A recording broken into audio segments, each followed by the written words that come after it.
Accessing. When TV and radio collide. Love it. Wow. This is what you get. You're listening to JJ and Alex. Presented by G2G Bars. Don't touch that dial! On 97.5, the KSL Sports Zone.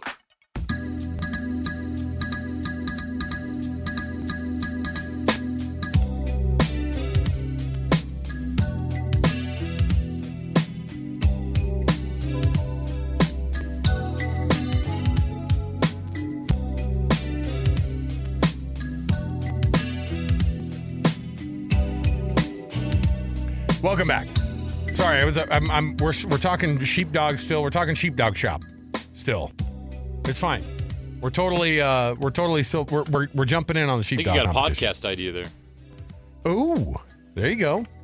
Welcome back to the program, JJ and Alex. Brought to you by G2G Bars. All natural ingredients and no preservatives make the G2G Bar perfect for anybody who needs a quick, tasty, and nutritious boost. You can find them, JJ, where? At Costco, Holiday Oil, Maverick, Associated Foods. Pretty much anywhere at this point. Yeah, which is awesome. In the refrigerated section.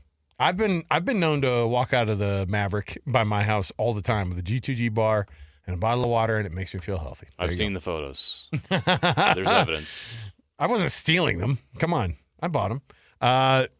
Let's jump into the program right here. Let's jump in with the cut, which is where we start things off here. Guest Cody Tucker from 7220 Sports. We're going to talk Wyoming. Both BYU and Utah State facing off against the Cowboys this year. Let's get into the cut right now. It's time for the biggest story of the day. This is what made the cut with JJ and Alex on 97.5, the KSL Sports Zone. Brought to you by the incredible selection of Kia, Subaru, Chevy, Jeep, Dodge, or Ram. Visit Doug Smith dealerships in American and Spanish Fork. Great service starts with know-how, and nobody knows like Doug. Cody Tucker joining us. 7220 Sports covers the Wyoming Cowboys. What's going on, Cody? Oh, just enjoying life in Wyoming, fellas. The sun's finally out, and the weather's finally warming up, and should be summer for about the next 2 weeks, and then football season. Yeah, exactly. The question is, how fast is the wind whipping right now? That's what I want. I'm looking out the back window right now. It's at about 30 knots. So there you go. Okay, it's about average. Sounds good. All right. Well, Cody, we love these when we can double dip on an opponent preview post spring. What's going on with the Cowboys right now with this program in Laramie, with them kind of trying to figure out their path in the rest of the college football world as everything around them seems to be kind of changing? But they're taking on BYU and Utah State this year. They're hosting Utah next year. There's a lot of big programs, of course, that are going to be playing Wyoming, and Wyoming has always been a tough out. So how are the Cowboys preparing for this 2024 season? I'll tell you what, man, under first-year head coach Jay Sawvell, man, he's checking all the boxes. You know, he's coming in for Craig Bull, who was the longest tenured head coach in Wyoming history. He'd been here the last 10 years. They decided to make an in-house hire to keep Jay Sawvell, who was the defensive coordinator the last 4 years.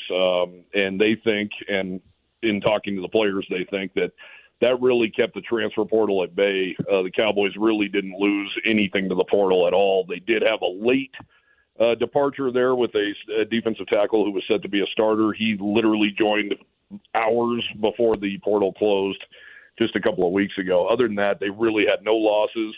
They have 10 guys coming back on the defensive side of the ball. Aaron Bull, Craig's son, is taking over as a DC. So the defense, which is always strong around here, that shouldn't change at all. However, they brought in Jay Johnson, who has been the offensive coordinator at Michigan State the last 4 years. They're not calling it a spread, but it sure looks like one and it sure smells like one. But they still want to keep that trademark rushing attack going. So I think that's the plan. They are going to throw the ball a lot more, though. I know in the spring game a couple of weeks ago, they threw for 635 yards combined, and we haven't seen production like that around here since another number 17 was under center about 7 years ago. So, and that's what everybody's been begging for, man. If the Cowboys can throw the football on top of this trademark running game and play the defense they do, things are looking pretty good. So with all of that said, new coach, a lot of new. What are the expectations for the Cowboys? If you were asked to vote on the Mountain West preseason poll right now, where would you put them?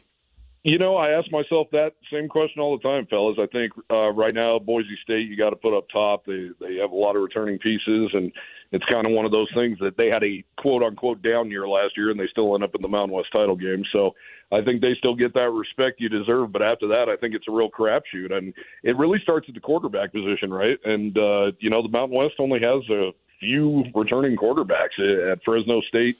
Colorado State and Hawaii, I believe, are the only ones with returning quarterback. And as you guys know, up there in Logan, they've had a hell of a deal there with quarterbacks. So, it really starts there. And, it's all about Evan Swoboda, the Cowboys' first-year starter, who also started his career at Snow College there in Utah. If he can be the guy that everybody expects him to be, you got to believe the running game's there. You got to believe the defense is there. The returners are there. Everybody's bought into Jay Sawvell. I think you can put Wyoming anywhere from really 2 to maybe 5. I mean, you got Air Force always gets the respect they deserve. Fresno State's always tough. CSU does have a returning quarterback, and they have not really taken off yet under Jay Norvell, and you wonder if they're not going to do it this year, when's that going to happen? So I'd be very comfortable anywhere basically between 2 and 4, 2, 4, 2, 5, something like that. As you kind of get the temperature of what it's like there in Laramie for these, I mean, you're a brand new coach in a place in a brand new city, and you're trying to figure it out. But on top of all of it, it's not just recruiting, but you're having to deal with what NIL looks like at the G5 level and at the Mountain West level and in Laramie. How is there a collective there? I'm assuming they would have one. I'm assuming that there would be talk about that. But how do they compete, and how do they treat the NIL situation there in Laramie? So the NIL, they do One YO Collective, just started probably a year ago around this time. It was, they were kind of late to the party, admittedly so. They're really on it now. In fact, they hired one of my colleagues from the Casper Star-Tribune to become their in-house beat writer, to more put out the stories of these guys, the feel-good stuff that'll make you maybe want to reach in your pocket. I think, right early on, Wyoming's old school. It's the least populated state in the country. I think a lot of people have the thought that, hey, man, these kids go to school for free, they eat for free, they live for free, they're getting an education. I'm not paying them a dime. However, on the flip side, when you win and things are good, which is really Wyoming's coming off a 9-win season, they hired their defensive coordinator. He's very familiar. The players love him. He's a player's coach, which arguably Craig Bohl was not. He was more the CEO type. He's doing all the right things. They're putting stuff out on social media like crazy, which is something Craig Bohl absolutely detested. And Wyoming basketball, in fact, just had their basketball hire last week, Sundance Wicks. He is an absolute player's coach, absolute social media guy. I think they're really trying to make a move there. And I think where Wyoming can really benefit, fellas, is we have one 4-year university in this entire state. There's not fans of others in this state. You're a Wyoming Cowboys fan, whether it's a little bit or a hell of a lot. So you really got to take advantage of that. And there is money in this state. I know, Energy, Gillette, for instance, where the new basketball coach is from, it's the energy capital of the United States of America. I mean, the biggest coal mines in the country are up there. So you got to hopefully get some scratch out of that, and hopefully get people to buy into the NIL, because the Cowboy Joe Club is the biggest booster club in the Mountain West Conference, and people want to give to that, but I think people are slow to come around to actually putting money in kids' pockets and paying for players. I am from Wyoming. I grew up in Star Valley, Wyoming, and I'm also old enough to remember when BYU and Wyoming was a rivalry. I know how heated that was up in Wyoming and how much they wanted to play and beat BYU. So with that all said, how excited are Wyoming fans to have BYU come to Laramie this fall? Well, I tell you, I grew up in Cheyenne, too. I'm a Wyoming native through and through. Grew up a humongous Wyoming fan. Grew up hating BYU about more than anything in this world outside of Colorado State University. So I would say to you guys, the hate is very real. And I think also the excitement's extra this year because, let's be real, this is probably the last time BYU will ever play in Laramie, Wyoming. And good for BYU to keep this game. I mean, they could have very easily, in my opinion, got out of this game and figured something else out. They didn't. Kudos to Utah, too. Don't ever tell anybody I give kudos to BYU or Utah, but kudos to Utah, too, for coming next year. They certainly could have bought that out and not came to Laramie. So I think people are really excited. The best word I can come up with, guys, and you being from Star Valley, I mean, venom, man. There's going to be some venom in that game. Yep. It's going to be sold out. The hatred for BYU is absolutely real. and there's a number of reasons for it. And it's been too long since we've seen them on this side of the border. So excited for that game. I think it's going to be sold out early, and it's going to be pretty wild to see that Y in the stadium again. I must admit. Well, there's an athletic director and all the people and the head coach who are very familiar with. It's not like they're coming in there going, Wyoming, where is that? Nope, they know exactly where it is. They know the history. They know the history. They played in that game. They know, and so getting out of that game, I feel like they knew that there'd be probably some vitriol associated with it. And I'll tell you, there's no love lost even with some of those guys who played in the old WAC days against Wyoming in those years, and so. It people remember, and so I think it's one of those things too where I go, I am glad. First of all, BYU's going out there. Utah's going to go out there. I mean, it's a really fun thing to look at and to kind of consider. And for those of us who followed it and know that it is and it has that past, that makes the game more fun. That's all we want every week, or storylines anyway, Cody. No doubt. And I'm stoked they're both coming. Like I said, I mean, they both could have bought this game out, I feel, easily, and they didn't. And, kudos to them for that. I mean, it's funny, fellas. You grew up in Wyoming. I grew up on this side of the state, and I didn't cuss in front of my parents growing up, but I was allowed to say F BYU and CSU. That was always allowed. So, yeah. I'm 40 years old, and it's weird talking to these players now because I'm like, do you realize how much every fan in the stadium hates that team? And they go, oh, yeah, I mean, we've heard, but it's kind of depressing in a way where you're like, man, these guys need a seminar or something. Like, can somebody come in here every day of the week before that game and tell them how much this really means? Yeah, there's the old bumper sticker that says CSU sucks, but BYU bleep. See, our producer Jeremy just about fell off his chair. I self-edited, Jeremy. I got you covered. While Wyoming probably misses playing BYU and Utah every year, they do get Utah State Aggies quite often, almost every year. And there's been a little bit of a history now built up with those schools. How does Wyoming view their games against Utah State? I tell you what, man, it kind of seems manufactured, if I'm being honest with you. Right. I think everybody really misses the Utes and the Cougars. They miss that hatred. They also miss the, playing those big games. They were big moments. So, Utah State, credit to them. I mean, they've done a great job over there in Logan, and Anderson comes in and wins a Mountain West title his first year, and you're kind of waiting for things to spark. And how did it not spark when Andrew Peasley ends up in Laramie and Levi Williams ends up in Logan? Right. You kind of thought maybe that's going to be the thing that sparks this, and they play for a traveling trophy, a great traveling trophy. It's not often you see guys running around the field with a gun, so it's definitely. It's definitely awesome, and with the proximity, it has the makings of something that could be special. But I don't know, man. It just seems like something's really going to need to spark. And with the portal and stuff these days, I don't know if guys are going to grow to hate each other like they could and probably should. I think it's just going to be all about the fans carrying that banner. And it's weird. I believe Utah State and Wyoming have met the second most of any teams Wyoming's ever played, aside from Colorado State. And it's just not there, man. And it used to be back in the day.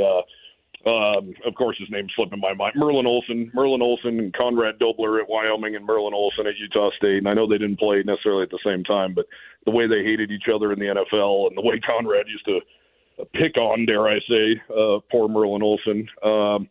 That's the kind of stuff that you would have hoped could have really sparked some stuff. But I think with the Aggies being in different conferences and all that, it just kind of lost its luster. And there have been moments where it's been really good, but really waiting for some big spark to ignite that thing. Well, as we kind of watch this thing shape up, and as we watch these rivalries get kind of renewed, at least for a temporary spot of time, what does the landscape of college football look like for a team like Wyoming as things go forward and whatever it turns into, super conferences, et cetera? I mean, even here in the state of Utah, we look around and go, okay, hopefully the big teams aren't left out. Where does Wyoming sit with that, and fans sit with the idea of college football moving in a super conference direction? I've kind of beat the drum, fellas, for a minute about why don't you start your own thing? Start your own thing, have your own playoff system, but don't completely divorce yourself from the big boys. You still want that game against BYU. Wyoming's opening the season at Arizona State. You've heard Nick Saban in the past talk about, hey, when we play Furman, in the third to last week of the season, we love playing that game because, for one, he will never admit it. They need the break and they need to take a blow in the middle of SEC play. But also that $2 million we give Furman, we know that pays for their entire, athletic department for another year. And these big schools, I don't ever want that marriage to be completely snapped, because I still think the best team in the G5, so-called G5, should still have a seat at the table and get in the dance. But we saw what Utah did when they got their opportunity. Boise State, even Hawaii. The list goes on a little bit here, but I would love that, but I'd also love to have your own playoff system. And tell me like a TV station's not going to jump at that and throw money at a G5 playoff. I just don't want it to be completely separated. And to be honest with you, my shortest answer on this is, as long as Wyoming and Colorado State are hip and hip, I don't care where we end up. To be brutally honest with you, as long as Colorado State is with us and Wyoming is playing Colorado State every year as a conference opponents, that's really my thoughts on it. Wow, that's cool. Last one I had for you was just, who are some of the players to watch for Wyoming this season for BYU and Utah State fans to prepare for? Who are the guys that are going to stand out for Wyoming, and if they're going to have any success, it's going to be on their back? I'll tell you, there's a tight end named John Michael Gillenborg that has just he burst on the scene last year. He only played 3 high school football games, and before that, the last time he played a competitive football game was with flags around his waist. So he was really a hidden gem that Craig Ball found a couple of years ago. He's 6'5", 245-pound tight end. He looks like some guys that have been roaming around in Provo, the Dennis Pitta types and Chad Lewis types. He kind of looks like that kind of guy. And apparently, the defenders tell me he runs like a receiver, and he's the hardest guy they've ever covered in their life. So they're really excited about him. The new offensive coordinator said he better grow a third lung because he's going to be on the field that much. And he said, I'm really struggling to find out how we don't throw Gillenborg the ball just on about every play. And then, of course, Evan Swoboda, the quarterback, he got his feet wet a little bit last year. He actually had a wild spot start when they played number 3 Texas down in Austin. That game was a 10-10 tie going into the fourth quarter. Very composed, definitely a game manager that day. But, your first ever start in front of 103 or 104,000 people in Austin, Texas, that's pretty impressive. So excited to see what step he can make. And then Harrison Whaley, of course, he dealt with injuries last year, still almost rushed for 1,000 yards. They also picked up a new running back from North Carolina named DJ Jones they're excited about. DeWine McNeely tore his knee right before the season started last year. He's back. Some young wide receivers they're excited about. And then the defense just strong as ever, really. They're looking for a second corner. They really want a second corner to solidify himself. Other than that, all returning safeties. They did lose their leading tackler last year in Easton Gibbs, but we've seen around here that middle linebacker position just seems to be a revolving door of NFL guys. It's been 4 straight NFL guys now at that spot. So Chase Uenoa is making the move over there. He's been in the program for 5 years. So defensive ends, really seasoned, really, really fast, really long guys. So defensive tackles are all shorn up. So, really it's going to boil down to quarterback play and see if Evan Swoboda can be that guy. And, he wears number 17. He wanted that number. And I tell you what, guys, he looks a hell of a lot like Josh Allen, even a little bigger. And Coach Bull used to say he can throw it to spots on the field that only Josh Allen could do. So we know he's got a big arm. So we'll see how the rest of it melds here coming up shortly. I feel like you got to be real careful throwing Josh Allen's name around in Laramie, making those comparisons. All right, very quickly here, Cody. Just as a personal note, I sit next to a kid from Wyoming every day that I do the show with, and he's wearing his Bronco gear. Is everybody from Wyoming, and especially since you're from Cheyenne, I feel like this is an automatic. You've got to be a Bronco fan too, then. I grew up a massive Broncos fan, but man, guys, they're making it hard.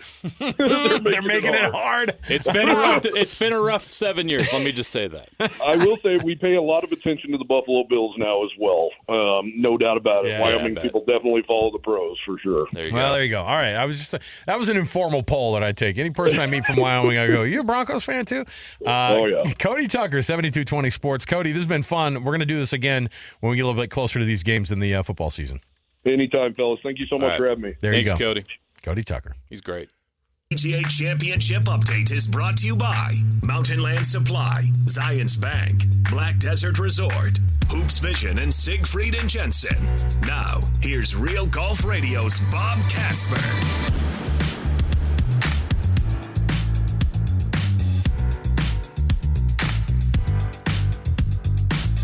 All right, everybody, welcome back. It is JJ and Alex, 97.5 the KSL Sports Zone. Alex Keary, Jeremiah Jensen. Thank you so much for being with us. Hey, in just a few minutes here, we're going to roll out our winner of this week's Hercules Hero of the Week. And the Hercules Hero of the Week is, of course, brought to you by Hercules Credit Union. We'll read off that youth sports volunteer in your area who won it this week. And they'll get a prize from Hercules Credit Union and also Beehive Meals. So we'll roll that out in just a few minutes here. Joining us right now, he's our hero. He's Bob Casper, Real Golf Radio, every Saturday right here on the KSL Sports Zone, 8 to 10 a.m. That's a better time for me, by the way, now that we've shifted a little bit of the time. I know maybe it doesn't make a difference for you, but Bob, honestly, like I'm in the car way more often on a Saturday morning at 8 a.m. taking my kid to his golf tournament. So I love it at that 8 to 10 spot, man. Not as much as 6 a.m., huh? No, that's what I'm saying. Like I would catch the very corner end of it when I'd be getting up on a Saturday. So now I can hear the whole show. Hey, we asked you this week about Tony, and Tony Finau posts a 65 on the very first day, and a 65, according to, I think when we were talking to Brian yesterday, he goes, look, if you're shooting a 67 or a 65, you'll probably be in the lead. And that would have been the case, except for Xander Schauffele posts the record round at Valhalla with a 62. Wild day. Yeah, Xander, interesting thing about him is, last year in the U.S. Open at LA Country Club, he opened with 62. Here he is at the PGA Championship opening with 62. There's been 4 guys that have shot 62 in a major championship, and Xander Schauffele has 2 of those 4. So, he had a putt for birdie on the final hole to shoot 61. But I'll tell you what, he's playing, hitting on all cylinders. 9 birdies, 9 pars today, and he finished second last week to Rory. So here he is leading by 3 shots over Tony Finau. But what a great start by Tony. I had a good feeling about him this week. I think this golf course plays right into the type of game that he plays. He's long off the tee. He hits good iron shots. And if he can chip and putt well this week, then he'll have a chance and be in contention. And he putted extremely well this week, or today. He had 28 putts for his 18 holes, so that's really good. Yeah, just looking at his card, he had a really good front. Holes 10 through 18 were really solid. Just 1 birdie on the other. But what allowed him to get off to such a great start? Well, I think it was that he just gave himself a lot of looks. He had a lot of greens in regulation, and just gave himself an opportunity to make some putts. And he made a bunch of mid-range putts, in 10 to probably 18 feet. He made a few of those, and then he had some that were kind of a little bit more knock-ins, easier putts that gave himself a chance to keep the momentum going, keep the flow going in his round. So it was fun to watch. They showed him quite a bit on television also. It's nice to see Tony Finau up there, and I expect him to play well the next couple of days as well.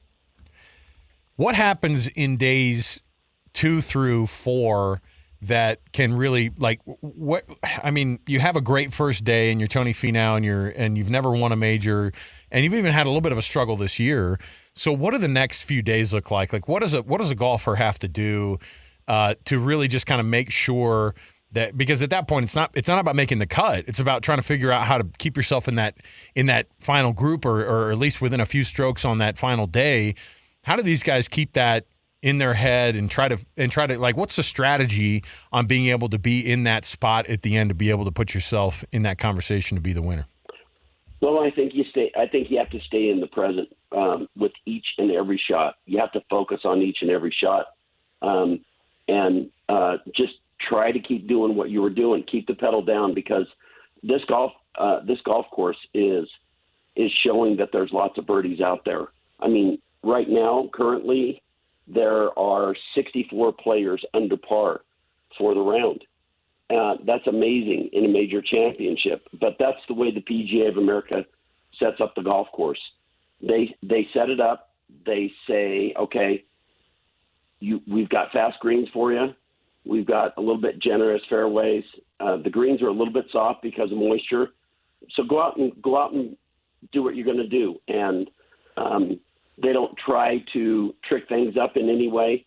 They just set it up and let the guys go out and play it, and which I think is phenomenal. And So as far as a player is concerned, a guy like Tony Finau or Xander Schauffele, they just got to keep the pedal down. They got to keep playing the golf course the way they played it in the first round, stay present in every shot, in every putt, and not try to conserve or look too far ahead. Earlier in the week, Bob, when we had you on, we talked about Rory McIlroy and all the drama he's going through right now on and off the course. But, of course, he goes out and wins last week, and now he's right there today. What is Rory doing, and how is he able to eliminate the distractions and focus on golf and play as well as he is right now? I think things have been pretty heavy on him for a little while. And, I think and as unfortunate as it is in filing for divorce and announcing that, I think it was a weight lifted a little bit for Rory McIlroy. And so he's just hitting the ball really well right now. He said he's driving. He didn't drive it that great today, but he said the driver is the best that it's been in a couple of years. And he just hit a lot of good shots, a lot of good wedge pitch shots, made some good putts. And when you do that, you're going to shoot for 5-6 under par, and that's what he did. He shot 5 under par. Bob Casper joining us here, Real Golf Radio, of course, right here on the KSL Sports Zone every Saturday. If Tony Finau or one of these guys who we haven't seen win a major before is able to win a major, because I always like to see somebody else, right? I mean, it's been nice to see this crazy historic run that Scotty Scheffler's had, but at the same time, I like to see it mixed up, and it is so competitive. If one of these guys, if you were to give it to somebody this week who's not on that list of guys who usually has been winning, like your Rorys, like your Scotty Schefflers, Xander Schauffele obviously is probably the odds-on favorite just because of how crazy of a round he had, but it can fall apart in day two. Who's kind of next up then? Who's somebody else who we don't see at the very, very top of the score sheet right now who could still make that run and sneak up on some people? Well, you've got some guys that are back at around 2 under par. Justin Thomas and Jordan Spieth. If Jordan Spieth can, he started out really well, but his round kind of slowed down midway and towards the end. But Jordan Spieth is a guy that's trying to get the career Grand Slam. So if he could win, he would have the career Grand Slam. Only 5 guys have done that. Justin Thomas, both those guys are at 2 under par, a little ways back. Max Homa, first timer. He slept on the lead 3 days at the Masters, and here he is at 3 under par and tied for 15th right now.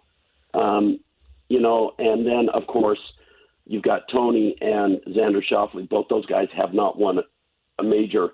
Neither has Homa. So I think those are the guys that'll be next guys up to notch a major on their resume. And the cool thing about PGA Championships is it promotes a first-time major winner. And, we've had those over and over and over again in the PGA Championship, and you got Xander and Tony and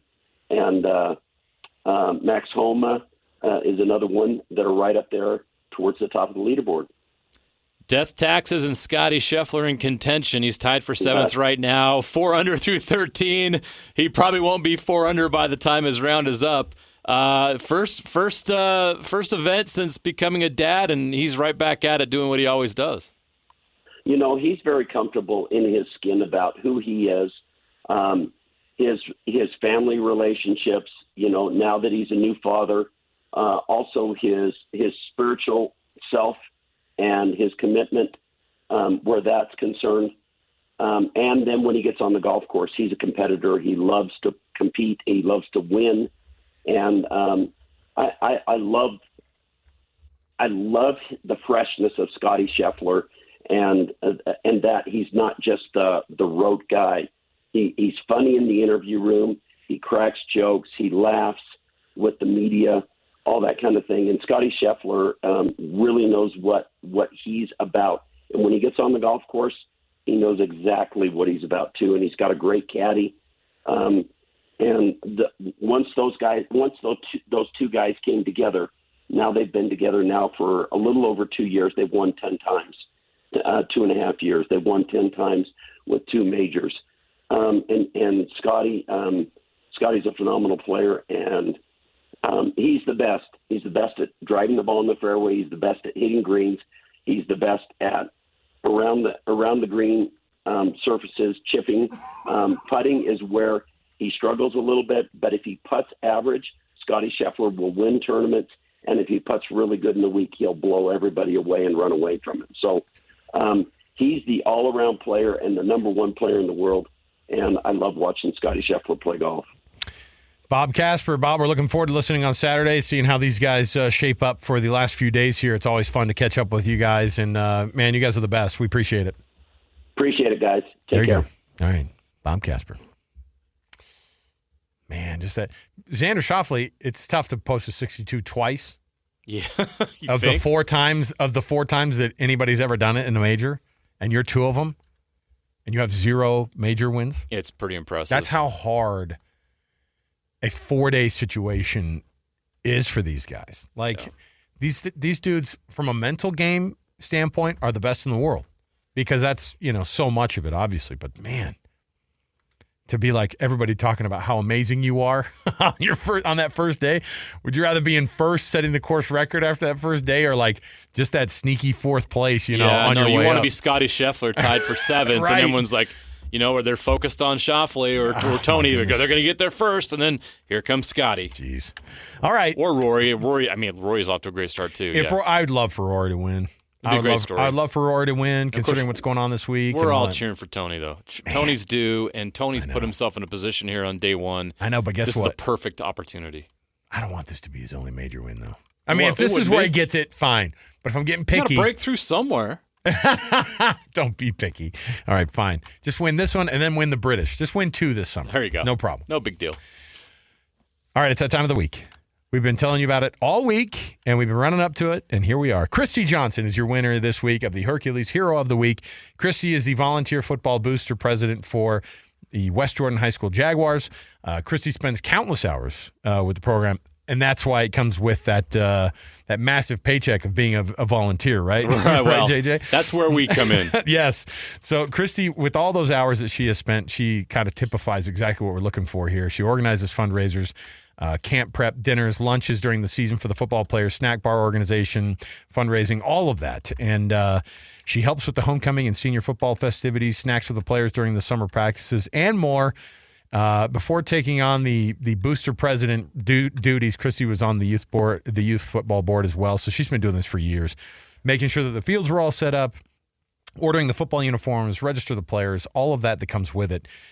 Safe to say that somebody like Christy is exactly why we have people nominate folks for the Hero of the Week. The Hercules Hero of the Week, she's going to get a $50 Visa gift card, courtesy of the folks at Hercules Credit Union, and then a $200 credit to Beehive Meals. That's going to go a long way as well. So congrats, Christy. We appreciate it. Make your nomination today, the Hercules Credit Union Hero of the Week. Go to kslsports.com/contest. That's a good one right there, JJ. There you go. That's awesome. All right, we'll come back. We've got some grades for the new college basketball hires. What does Mark Pope get as a grade? What does Danny Sprinkle get going up to Washington? What does Kevin Young coming into BYU? And what does BYU get as a grade? We'll come back right back. More to go. 97.5 the KSL Sports Zone. And now, a look at traffic from the KSL Traffic Center. We've had a few accidents out there. The latest one is likely